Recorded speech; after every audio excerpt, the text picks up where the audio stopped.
Bonjour. Il est certain que dans un monde où le culte de l'apparence est impératif, je ne suis pas quelqu'un que l'on peut considérer comme télégénique, ou même photogénique. Les résidus de la tache de vin qui balafrent le côté gauche de mon visage y sont pour beaucoup. De même en ce qui concerne les cicatrices qui résultent des nombreuses opérations de chirurgie esthétique que j'ai subies. À une époque, lorsque je me regardais dans une glace, je me détestais.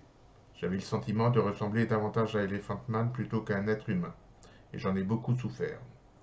Vous comprendrez donc mon appréhension à entreprendre la démarche de diffuser une vidéo de moi en train de vous lire un extrait de l'un de mes deux livres en cours de rédaction. Celui dont je m'apprête à vous faire découvrir un passage se nomme Brève philosophique. Ce passage est très incomplet, il est à rectifier, à approfondir ou à alléger. Ce, en fonction des endroits pour lesquels c'est nécessaire ou utile. Et en tout état de cause, lorsque je l'aurai terminé, il sera le résultat de près de 10 ans de réflexion personnelle, de recherche, d'observation sur l'actualité, d'interrogation sur le devenir de l'humanité, entre autres. J'espère que cette lecture vous intéressera ou vous plaira. Peut-être la partagerez-vous avec d'autres, je ne sais pas. Peut-être vous donnera-t-elle envie de vous procurer ce livre lorsqu'il sera terminé et publié chez un éditeur digne de ce nom. Peut-être vous incitera-t-il à vous pencher sur mes autres publications écrites, celles-là. En tout cas, merci de me suivre. Donc, je commence la lecture. C'est le chapitre 2 de Brève philosophique. Ça prend un petit moment. Je vous recommande votre attention. Pour la plupart des gens, les relations qu'ils ont avec leurs semblables, leurs préoccupations journalières et personnelles sont centrées autour d'un précepte vulgairement nommé métro, boulot, dodo. Tout ce qui leur paraît important ou élémentaire est d'avoir un toit sur la tête, d'accéder à un confort encensé afin de booster la consommation des ménages et de pouvoir se déplacer de plus en plus vite, de plus en plus loin. Perdus sans leur téléphone portable, sans accès à Internet, sans télévision, sans électricité, sans chauffage, l'hiver sans climatisation l'été, ils sont enchaînés à des produits obsolètes ou dépassés, à peine acquis ou utilisés une ou deux fois. Ils sont obsédés par leurs achats d'aliments, de vêtements.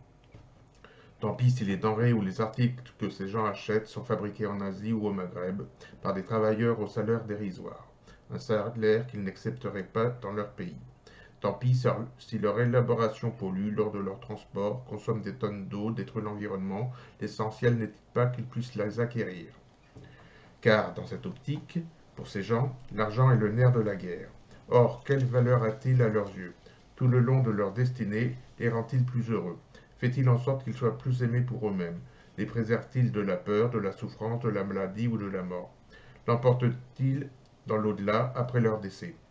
Ensuite, ont-ils la faculté de savoir si leurs héritiers en disposent à l'aune de leur dernière résolution? Ils oublient aisément, est-ce volontaire ou involontairement, que l'argent ne construit rien, n'abolit rien, il ne guérit rien, ne vaccine pas de la douleur ou du trépas. L'argent n'est ni bon ni mauvais, il n'est qu'à l'image de celui qui le possède, ou pas. Il n'est pas l'image de leurs forces et de leurs faiblesses, de leurs qualités ou de leurs défauts. Les gens qui partent du principe que l'argent fait d'eux les seigneurs de ce monde en ont une vision galvaudée. Car vassalisés par son implacable loi, ils s'imaginent que l'argent achète tout, résout tout, annihile leur passé, cicatrise leurs blessures, efface leurs déficiences ou leurs défaillances. En fait, ils sont ses jouets. L'argent devient leur négrier, leur drogue, laquelle est tout aussi redoutable, brutale et destructrice que la cocaïne ou l'héroïne. Ces gens sont contraints pour les plus pervertis d'entre eux à rudoyer, à torturer, à tuer. S'ils croient que c'est indispensable pour en obtenir, ils n'auront aucune hésitation, aucun remords, aucun regret. Le souvenir de leur séjour ici-bas ne sera pas subordonné à ce qu'ils ont sur leur compte en banque. Au mieux, son volume sera transféré à leur successeur. Au pire, c'est à l'État qu'il échouera. Non, ce que la mémoire retiendra à la fin, c'est à quelle fin ils auront employé leur argent. Ce sont les dessins qu'ils auront contribué à matérialiser avec lui. Pour la postérité, combien leur en aura-t-il fallu pour cela? Au final, s'avérera-t-il futile? Le malheur est que cet aphorisme est utopique. Les personnes qui pensent ainsi sont une exception. Parce qu'ils sont focalisés sur eux-mêmes, la plupart des gens, eux, voient en l'argent un moyen de flatter leur ego. Leur vanité et leur orgueil sont encensés. Les facettes les plus superficielles de leur personnalité sont exacerbées. Grâce à l'argent, ces gens se supposent plus beaux, plus illustres, plus respectables, plus admirables qu'autrui. Ils sont persuadés qu'ils peuvent tout oser, qu'ils peuvent briser ou humilier n'importe qui, ériger ou détruire n'importe quoi. L'argent accroît leur médiocrité. En lui donnant plus de valeur qu'il n'en a réellement, ces gens dévoilent leur manque d'envergure ou de talent, personnel ou collectif. Ils sont inaptes à imaginer, à rêver, à se projeter autrement que par les biens matériels dont il est le vecteur. Leurs ambitions, leurs espoirs, leurs passions lui sont soumises. À l'opposé de ce que ces gens présument naïvement, l'argent les sclérose et les limite dans leur prérogative à se dépasser. En faisant de lui l'unique alternative à leurs problèmes, le seul agent habilité à résoudre leurs désagréments, la seule façon de concrétiser leurs entreprises ou leurs spéculations, ils cèdent à la simplicité et à la facilité. Non seulement ils ne s'affranchissent pas des épreuves et des obstacles auxquels ils sont confrontés grâce à l'argent, mais l'argent exacerbe leur portée. Car l'argent, il faut le souligner, réduit leurs chances de s'adapter aux circonstances, aux personnes, aux lieux auxquels ils font face. Il circoncit la sagesse, l'intelligence, la raison qui les autoriserait à aller de l'avant. L'argent, la plupart de ces gens ne peuvent ne plus en avoir un jour. Dès lors, il fait d'eux des aigris, tristes et violents. Ils maudissent leur entourage, leurs partenaires, de parfaits inconnus de temps en temps, ils en font les responsables de leur malheur. Pour abroger leur mauvaise fortune, ils s'abandonnent à l'alcool ou à la drogue, ils se livrent à tous les excès. Quantité de ceux ou celles qui les courtisaient jadis, qui les bénéficiaient, qui les chérissaient, à l'époque où ils en avaient, s'en détournent. Seuls demeurent à leur côté les gens qui ont sincèrement et véritablement de l'affection pour eux. Or, rares sont ceux qui montrent qu'ils n'ont pas besoin énormément d'argent pour être épanouis. Atypiques sont ceux qui outrepassent son emprise pour être en accord avec eux-mêmes et avec les autres. Exceptionnels sont ceux qui comprennent qu'il n'est pas nécessaire d'en accumuler pour se sentir en sécurité, parce qu'ils ont réalisé ou réalisent que l'argent n'est pas honorable, qu'ils ne respectent rien ni personne, qu'ils transforment beaucoup des gens en prédateurs prêts à tout pour en avoir plus, parce qu'ils se sont aperçus ou s'aperçoivent qu'il ne les rend pas meilleurs, plus sages, plus lucides. C'est plutôt l'inverse en fait. Ils ne font pas de l'argent et de la soif de consommer outrancièrement le centre de leur existence. La générosité, l'empathie, le désintéressement ne sont pas des notions que la plupart des gens honorent, mais qu'ils puissent en user à des fins de charitables désintéressées ne les effleure pas, mais que ces gens qui n'aient pas le désir de courir après des millions ou des milliards les consternent et les effarent, qu'ils se détachent des illusions et des faux semblants qu'ils engendrent les terrifient. Ils n'approuvent pas ces gens, s'en méfient, les prennent pour des idéalistes ou des affibulateurs parce que l'argent n'est pas le centre de leur vie. Alors, la plupart des gens qui sont obnubilés par l'argent sont-ils à envier? Sont-ils à jalouser? Doit-on avoir de la rancœur à leur encontre? Doit-on les haïr, leur être hostile? Il est plus qu'évident que non. Au contraire, il faut les plaindre, déplorer ce vide qui les étreint et qu'ils espèrent combler grâce à l'argent. C'est pourquoi, aveuglés, l'immense majorité des gens contribuent à l'étiolement d'un système social et par extension industriel et économique outrancier, perpétuant les fantasmagories et les mensonges que l'argent dont ils ont besoin pour perdurer, elle collabore activement à son déclin de plus en plus prononcé. Paradoxalement, il est à souligner que sans cette immense majorité de gens, nos civilisations passées, présentes ou éventuellement futures ne manqueraient pas de s'effondrer, en quelques heures, en quelques jours ou en quelques semaines. Alors forcément, dans l'esprit de ces gens, être conditionné, institutionnalisé de leur naissance à l'aube de leur mort est normal, naturel, instinctif presque. Pourquoi se comporter différemment? C'est d'une telle évidence qu'ils ne se posent pas de questions. Comment le leur reprocher? À leurs yeux, du moins, Il s'agit là d'incarnation de bonheur simple. L'argent permet de personnifier le calme, la paix, la tranquillité ou la sérénité. Il n'y a rien de plus noble que ces idéaux. Dans le même ordre d'idées, dans l'esprit de nombre de gens, il n'y a rien de plus respectable que de s'efforcer d'écarter de soi et des siens la maladie, le handicap, la drogue, la violence, la pauvreté. Et d'ailleurs, pourquoi devrait-il se préoccuper de telles calamités tant qu'elles ne les touchent pas directement, ou tant que l'un de leurs proches n'en est pas victime? Lorsqu'ils sont amenés à évoquer ce sujet, l'indignation et la révolte les envahissent. Ils sont choqués en tant que tant de malheureux y fassent face. Ils jugent et condamnent les individus qui, à leurs yeux, ne font pas assez d'efforts, n'ont pas le courage ou ont l'impression d'être démunis vis-à-vis de leurs difficultés. Une personnalité qui s'exprime afin de réveiller leur conscience et ils émettent leur opinion sur son témoignage. Ils fustigent les médias et de leur perpétuelle quête de misérabilisme. Ils critiquent les autorités, l'administration, l'État pour leur incapacité à y remédier ou à améliorer leur situation.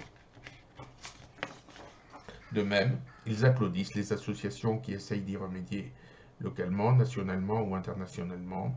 Ils encensent les stars ou les experts qui proposent des alternatives, des solutions, puisque ces derniers ne se décrochent pas devant l'inertie de leurs dirigeants. Néanmoins, du moment que ce sont de parfaits inconnus qui endossent le poids des calamités du monde, elles demeurent abstraites dans leur esprit, et donc négligeables, inoffensives, insignifiantes. Elles sont d'autant plus rapidement éclipsées qu'elles sont détachées de leur quotidien. Que sont le réchauffement climatique, les conflits ou les guerres civiles au Proche ou au Moyen-Orient, les crises financières ou boursières, la dette abyssale de leur pays, les licenciements en chaîne, alors que ceux qu'ils vivent au jour le jour se situent en dehors de cette désolation. Les réponses apportées par nombre de ces gens sont à chaque fois à peu près identiques. Moi, spécifiquement, je ne peux rien faire. Ça ne me concerne pas, c'est de la faute des multinationales, des lobbies, des industriels, des politiques. Ça a toujours été comme ça, pourquoi et comment ça changerait maintenant? Mon existence est déjà bien trop exténuante, alors si en plus je dois me tracasser pour ces histoires, et qui se soucie de mes fins de mois difficiles, des taxes dont je dois m'acquitter, des remboursements de mes emprunts, de mon automobile que je dois faire réparer, de la cantine de mon enfant. Et tout ça, ce sont des excuses et des justifications allant dans leur sens. Elles sont légion. S'appuyant sur une fatalité teintée d'apathie, ces gens y sont habitués. C'est donc normal, incontournable, irrécusable, des points de vue alimentés par un je m'en foutisme chronique. Ces gens estiment en outre que les stéréotypes sur lesquels ils basent leur mode de vie doivent être identiques pour tous et partout. Ils prospectent les endroits les plus reculés et les plus inaccessibles de la planète pour prêcher leur évangile. Ils souhaitent convaincre les autochtones rencontrés sur leur route que leurs habitations doivent posséder tout le confort moderne, des sanitaires, des meubles contemporains, des smartphones, des automobiles qui se pilotent elles-mêmes, de la domotique. Tout cela leur semble indispensable. Ils formatent les autres pour que, comme eux, ils vouent un culte à la normalité. Que d'accessoires, ce soit une impériosité vitale et immédiate. Ces gens considèrent que ceux qui refusent ou qui s'éloignent de ces conventions sont un danger pour eux. Pire, ceux-ci leur font peur. Ils ne comprennent pas pourquoi ils ne se rallient pas à leurs principes. Alors ils tentent de les convaincre qu'ils ont tort. Ils usent de tous les arguments possibles afin de les faire rentrer dans le rang. Usant de tous les stratagèmes, ils leur expliquent pourquoi et comment ils ont raison. Quand ils n'y parviennent pas, ils sont prêts à recourir à l'intimidation, à la violence, à la persécution. Dans les cas les plus extrêmes, quantité de pages de l'histoire le démontrent, ils les jugent et les proscrivent, ou font en sorte de les exterminer. Nombre de gens partent en effet du principe que ceux qui dévient de la norme sont inévitablement une menace pour eux. Il faut alors les dompter ou les faire disparaître. Il faut les rendre dociles et obéissants. Tant pis s'ils font leur malheur. Le plus important, de leur point de vue, est que d'un gré ou de force, ils se rallient à leur considération. Nous l'avons quotidiennement observé par le passé, la conquête des Amériques, la colonisation, la montée des nationalismes, ce désir viscéral de propager cette normalité, ce matérialisme consumériste ne date pas d'hier. Ces épisodes de l'histoire humaine qui ont profondément transformé nos structures culturelles avaient essentiellement deux motivations: le commerce et avec lui l'exploitation des ressources naturelles de ces territoires, et la suggestion de leur peuple aux croyances religieuses de leurs vainqueurs. Aussi loin que les chroniques humaines remontent, ce sont ces deux corollaires qui sont d'abord mis en avant. Les minorités ont pour devoir de ployer le genou devant eux. Bien entendu, en fonction du lieu où ils sont nés, de la région qui est la leur ou pas, des traditions auxquelles ils sont attachés, de l'éducation qui leur a été donnée, de la culture à laquelle ils se réfèrent, des différences peuvent apparaître. En fonction de leur statut social, de leur expérience, de leurs emplois, de leurs projets, de leurs espoirs, des singularités peuvent s'affirmer. C'est humain. C'est ce qui fait la richesse et la vitalité des échanges entre les uns et les autres. Mais surtout, surgissent parfois des personnes hors normes, des personnes qui refusent ces standards qui leur sont imposés. Elles sont rares, souvent isolées, parfois moquées ou rejetées par leurs semblables, parce qu'elles n'entrent pas dans le moule.